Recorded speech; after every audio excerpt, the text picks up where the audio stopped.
Hey everybody, welcome, welcome. My name is Ross Rayburn. I am the director of yoga and meditation at Peloton, and I am so honored to be here with two of the most amazing artists on the planet. You might recognize them. They happen to be a part of the Rent family, Anthony Rapp and Wilson Cruz. Hello. Hi. Crowd goes wild. Not that we were that great of an artist. I'm so happy to hear that. Thank you. You know, Rent is celebrating its 25th anniversary this year, and Peloton, as part of our Broadway series, is doing a bunch of Rent classes, including a yoga flow that I'm doing. So we're also doing a new thing. This is going to be sort of a new type of interview. Instead of a straight up interview, we're calling it a one-take interview, where we go a little bit of a round robin and ask each other questions. So we'll probably get like 2 questions each, and we'll just, like live theater, we just see how it goes. And oh, by the way, just to give a little bit of credit, because I know everybody probably totally knows this, but Anthony, of course, was in the original cast on Broadway. Wilson was actually the first replacement for Angel on Broadway and was the original cast in Los Angeles. So things that don't need to be said, but I thought I'd say anyway. And Wilson and I did the show for about 3 weeks or so. When he came into Broadway, I was still in. It was before I left. So our paths crossed back then too. Yeah. And of course, you might be able to see them out in outer space every once in a while together now too, on Star Trek Discovery. So anyway, again, I'm very honored. And if you all are ready, let's do this. All right. The first question, Anthony, I'll put to you, and honestly to both of you, very simple, straightforward. Thinking back in your time when you were in Rent, what's one of your most favorite, or at least one of the, it doesn't even have to be like the most favorite, but like a funny moment, one of the moments that sticks out from you when you were with the show? It's pretty personal for me in that it was the last show my mom was able to see. She was battling cancer, and but she was well enough to come to opening night. And the way that the lights were on Broadway, we could see deeply into the audience. A lot of times when you're in a show, the lights are so in your eyes, you can't see. I could see her. She was in the front row of the mezzanine. So, and as Mark, I got to talk to the audience all the time. So all night long, I got to look right at her. So that, having that memory with me all the 25 years later, remains one of the most special, sweetest memories of my life. Yeah, mine is very similar. I mean, we're mama's boys. My favorite Rent memory is when my mother came to my opening night in New York, because it had been a lifelong dream, and it was something that we had talked about when I was a kid, and what she helped work me towards by taking me to, every acting class and dance class I'd ever been to. So it was a big moment for both of us. That's so cool. That's so beautiful. Okay, we're gonna go to Wilson. You're up next. Okay. Let's do some Vie Boheme trivia. What are the first names of Ginsberg, Dylan, Cunningham, and Cage? It's Allen Ginsberg, Bob Dylan, Merce Cunningham, and John Cage. Not Nicolas Cage. John Cage. Sure about that? Are you 100% sure? 100%. Yeah. John Cage was an avant-garde composer. Yeah, bohemian guy. Yeah. Nicolas Cage is an actor who got a lot of plastic surgery later in life. Yes, I gave him an award in Toronto Film Festival just a year ago. That was one of the last things I did. Yes. Amazing. Yes. Okay, Anthony, your turn.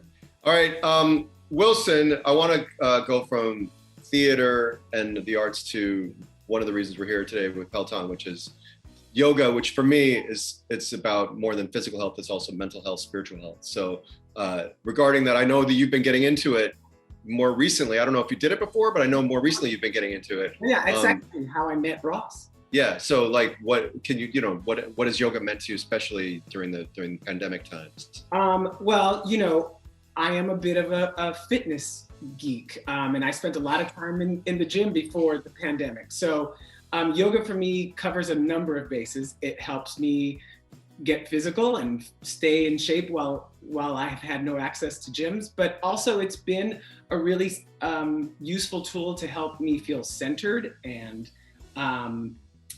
focused. I can get a little lonely up here. So for me, there was something about being connected to the teachers, even like to see Ross every morning, who's a lifelong friend, was really helpful. So there was so much that I got out of yoga. And now I just do it every day. I went from before the pandemic to 3 times a week to now it's just a daily practice. Okay, I thank you, Wilson. I love that too. A real quick story too. It was funny. One time Wilson called me a few months ago and was like, I realized that I see you every morning, but you never actually talk to me. I was like, well, thank you for noticing that. Okay, Anthony, my question for you is, I'm always fascinated in theater, obviously the show must go on, just to quote to be cliche. Yeah. But what do you actually do when you mess up? Like when something really goes wrong, like, do you have techniques? What do you do on those moments where it's just like, blah? So we have a phrase called the white room when you're on stage. And when you're in the white room means when you lose your lines, but it's white room because there's nothing on the walls. There's nothing, literally, for whatever reason. This is a show you've done hundreds of times before, and something happens in your brain and suddenly you don't know where you are, and it's not even, the times that it's happened to me, it's only happened to me like maybe 3 times. It's not like I'm thinking of something else actively. I promise you, I'm in the moment, I'm doing, and then suddenly something just goes, like a synapse fires. And then it's just like a matter of, it feels like you're suspended. It feels like it's endless. But yeah, what can I do? I'm not going to turn to the audience and go, whoops, dummy me. I just sort of like hang out. One time it happened, I was doing a show with Idina Menzel, If Then, and we were staged right in front of the edge of the stage, so the conductor was right there. So I kind of just like sat there for a second, looked down at the conductor, and then she gave me the lines, the words. So that helped. I mean, it's just whatever. You just got to like, the adrenaline goes anyway. You can't stop that, but you got to not like let yourself spin out and just sort of like trust that it will come back. I love that. A cold sweat just hearing you talk about it. Yeah, it's pretty wild. I mean, who knows? It's like it would be sort of like driving and suddenly you like a car swerves in front of you. It's like that kind of thing. It's so out of the ordinary, because normally when you're in the groove, you're just in the groove, you're going. So it's pretty weird. Yeah. I love that. Okay, your turn. You're up for a question. Okay. All right. So what can you tell us, Ross, this is for you, about meditation practice and maintaining a meditation practice?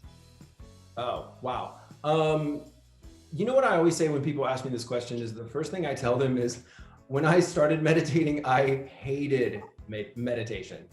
And the time when I felt like it really turned a corner, it's gonna sound silly. It actually does have a substantive sort of theoretical basis for why it works. But my meditation teacher told me to take a shower before meditating. And, at first I just was like, I thought she was being silly, like you stink, you just need to, but it actually makes sense when you think about it as like a bathing ritualization, that even, just the simple act of cleansing subconsciously, or even maybe more, profoundly, sets that time that you're about to spend internally, sets it into a sacred place, or puts it into a sacred place.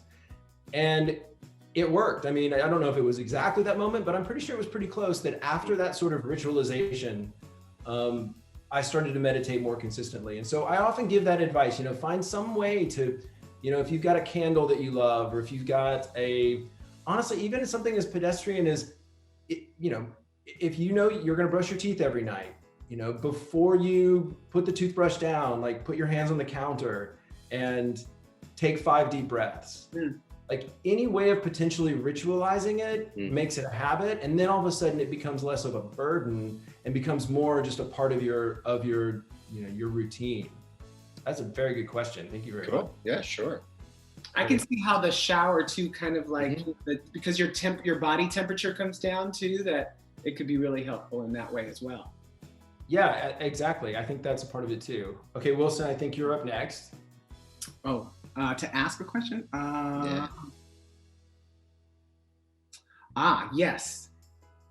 Ross, can you recite the full yoga line from Vie Boheme? Well, first of all, I used to always think it said to yoga, to yoga. I used to think it said twice, by the way. Yeah. But I learned, I know. Probably not the only one.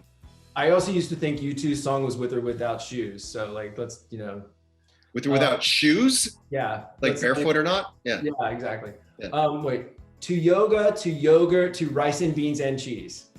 Yes. Mm-hmm. You know any more? I mean, To leather, to to curry vindaloo, to wave. Huevos rancheros en Maya Angelou. That was my line. That's why I knew it. Yeah. Amazing. All right, let's see who's up next. I think it's you. Wait, it's me again. Okay, and I'm going to do this to both of you too because this is a little bit more serious. We're just on the cusp of Pride, and I know both of you have been extremely active throughout your life in the LGBTQ communities, and it's a little bit of a bridge, but I think it's hopefully this makes sense. Clearly, when Rent came out, it was a different time. Yep. But I think there are some mythological themes and ideas from the show that are still extant and can teach us something today, especially LGBTQ youth. So is there anything from the show that you think speaks to today's LGBTQ youth that can help them, can give them some guidance, and from your experience? I mean, stuff in Another Day, there's so much that's sort of timeless wisdom, but I think specifically in those lyrics, there's only now, there's only here, etc. But forget regret or life is yours to miss. I think that phrase, if there's any part of you that's feeling that shame or feeling like you're, if you look ahead and you look back, you didn't live your truth, you will probably regret that. So it's a chance for you to let go of that shame, to live into the fullest truth of who you are, so you can forget that regret and live your life fully, or life is yours to miss. Love that. Wilson?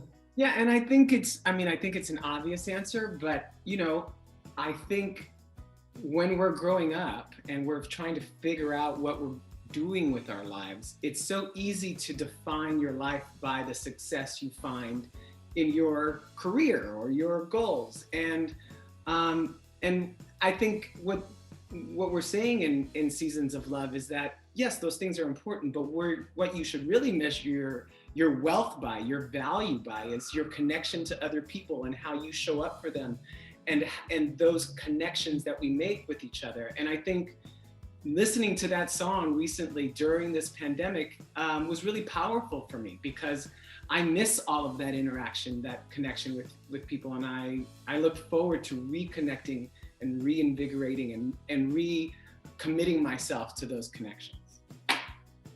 Okay, you two are the yoga teachers in this triad.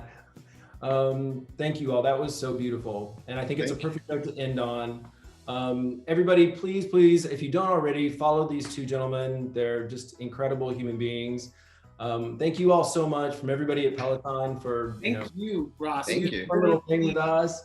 You and Kristen have personally gotten me through this pandemic. So yes.